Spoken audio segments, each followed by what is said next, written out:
AskReddit by Planet Reddit. Serious, gay people of Reddit. Who had to attend gay conversion camp for some reason? What is your story? My story isn't that bad. But this specific camp made us list our hobbies and likes and such. They'd put up pictures of conventionally attractive dudes in the middle of an activity. My favorite thing I listed was drawing, and ask us how we felt about them. Gradually they'd take away one small thing that we liked. For example, they'd take my pen, then pencil, then notebook, and asked how we felt about the dudes again. Eventually we sat in an empty room as they asked us how we felt. I think this was an attempt to make us associate seeing hot guys with losing everything we loved.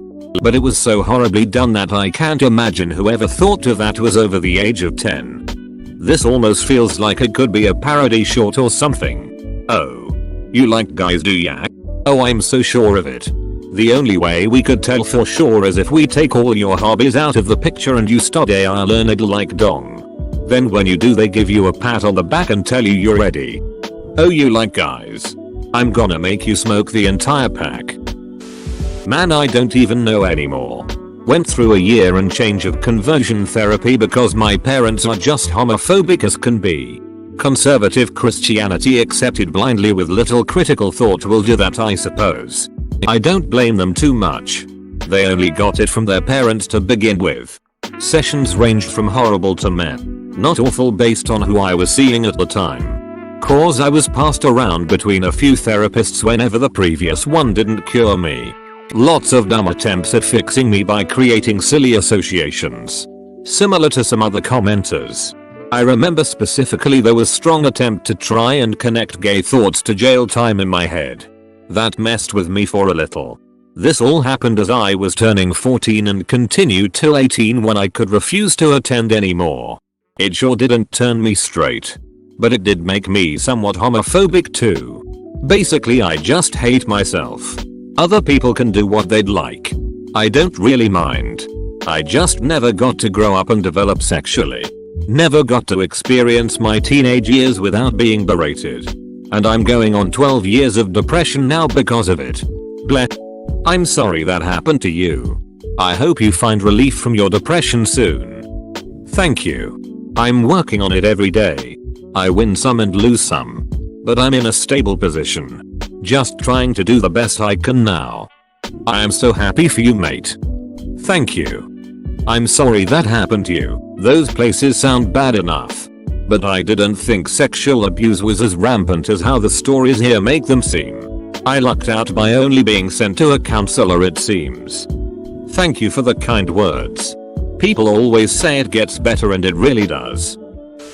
I remember all too well the moment I realized that this was going to be a long, difficult summer for me. On arrival we were given extensive forms to fill out. Questions about hobbies, likes, dislikes and all that kind of thing. Least favorite smell was an interesting question on the form. My 17-year-old self thought. On the second or third day and I was given some. In hindsight. Incredibly laughable gay erotica, probably a strong word, and allowed to return to my room. Or at least what you would expect a particularly naive grandparent in the 1990s to give you. Anyway. As soon as I returned to my room I heard some commotion outside the door and then the pungent smell of curry slowly seeped into my room.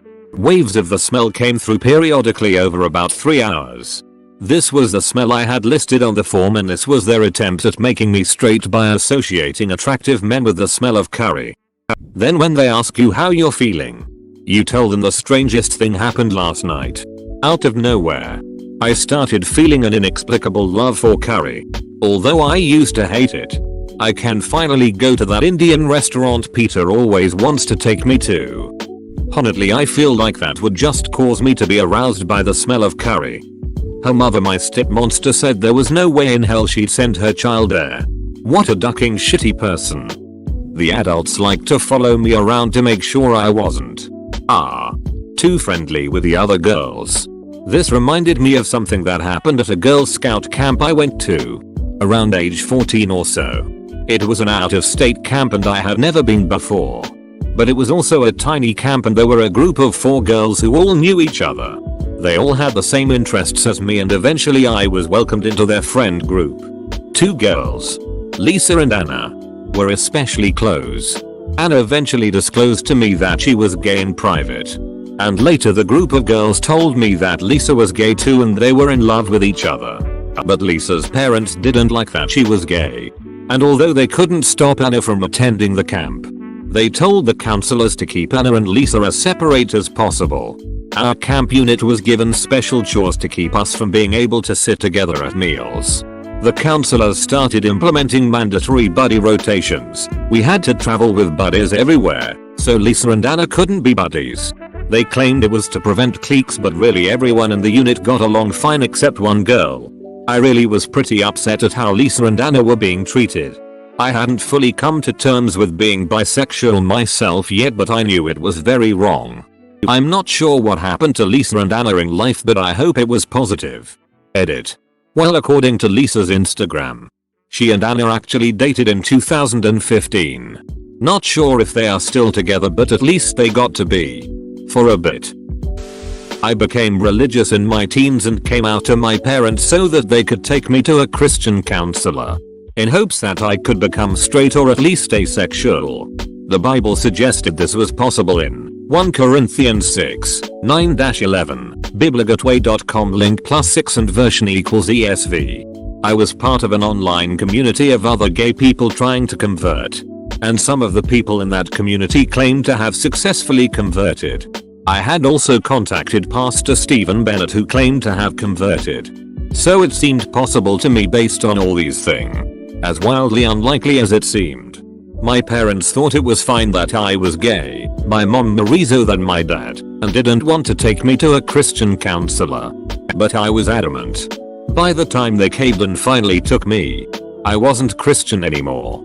So my time with the Christian counselor was half-hearted and I was dubious of most things he said.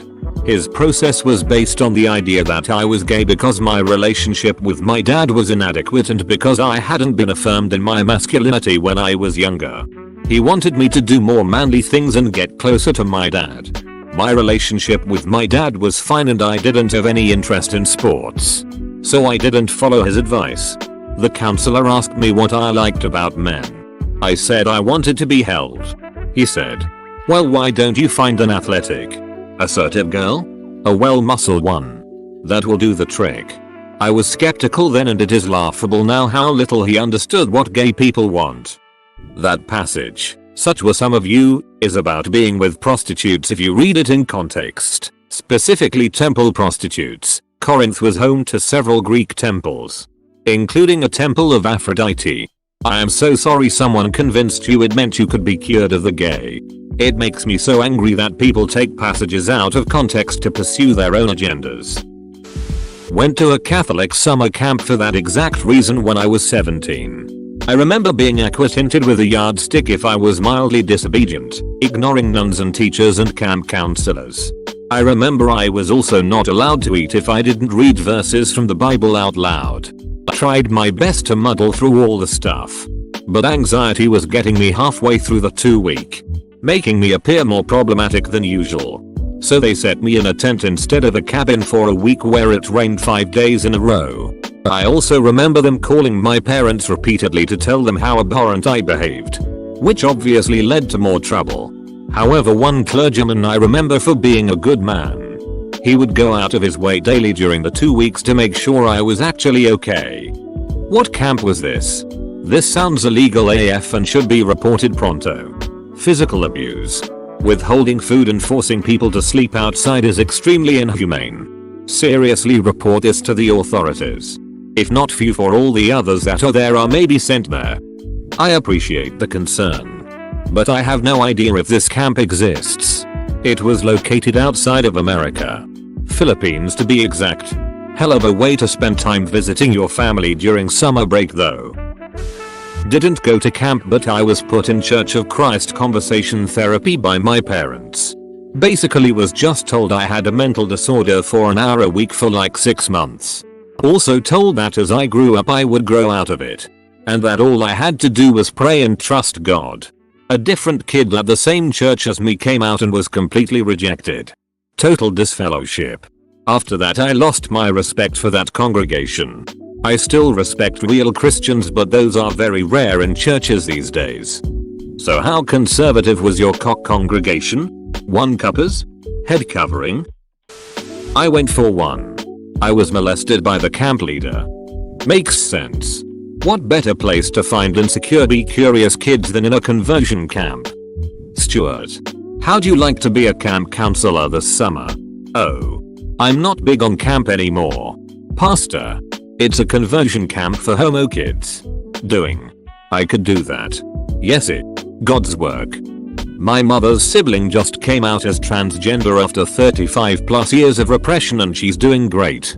The best day to plant a tree is 10 years ago. The second best is today. For what it's worth. You've always been Jess inside. I am bisexual. And in summer 2001 and 2002 I went to 2 different summer camps. A Mormon one. And generic Bible camp. While I hadn't come out at that point. And this wasn't a conversion camp. It was very discouraging. And why I think the camps are as bad or worse than people realize. Cause this wasn't even meant for it and it was suck. 2001 the Mormon camp had 3 things stick to me. 8 AM prayer. That went out of its way to pray for personal purity and calling out unclean urges. Now I get it. Summer camp for 11-16. But I remember it saying towards those like you a few times. The other 2 are linked. They had a buddy system. And a buddy thing. They paired you with someone. But also you and that someone weren't allowed alone together and always had to be with another buddy group. Felt weird. Why not do groups of 4 if you don't trust him? 2002 was more behind the scenes. I can sum it up with a simple example. Want to see yourself in a new cabin group? Hold hands with someone of the same sex. Well, I am gay and I had to go to Christian service camp when I was in high school. But at the time no one knew I was gay, even me. Really. They preached a bunch of love the sinner. Hate this and shit. We did cumbaya bullshit around campfires and all that camp type stuff with a whole bunch of Jesus added. People cried and asked for forgiveness a lot. People started talking about being molested and or having premarital sex. They weren't punished or anything. Just hugged and prayed over. I have kind of blocked it out but I remember a few of the leaders organized these activities to challenge our beliefs. One of these activities included putting some of us in a makeshift jail because they were trying to make them renounce Jesus. They would taunt them and mock them and crap like that. Another time we all had to walk around outside blindfolded asking the counselors questions in order to figure out how to get to heaven or hell while blindfolded. The angel counselors always told the truth and the devil counselors always lied no matter what they were asked. You had to figure out how to ask in such a manner that you knew who was trying to take you to hell with them. I went to hell. Shocker. Although the worst and probably weirdest thing was on the last night. They set up a cross laying flat on the ground and one just past it erect with a standing platform. We kind of formed a line and would lay down on the cross while the person after us would hit the cross next to our hands with a big rubber mallet. So we could feel the vibrations and hear the sound of the beating echoing through the woods. Then we would get up and stand on the next cross with our arms up and others would mock us and yell all kinds of slander. Then more crying and praying at the campfire. Sorry if it's not exactly relevant. Just my experience. That truth like game actually sounds like fun. If you take out the moralizing and fear mongering. It's basically just the old riddle about the fork in the road. Ask one which way the other side would say to get to heaven. Do the opposite of the answer. You get to heaven. If you're reading this thread and need help or someone to talk to, please call text chat with the Trevor hotline. Thetrevol Project Org link SM 001 SID 2N14D4.10 HLHIG 6IWR4. Live. Your Kia Plus family. Thanks for watching. Subscribe for 3 videos a day.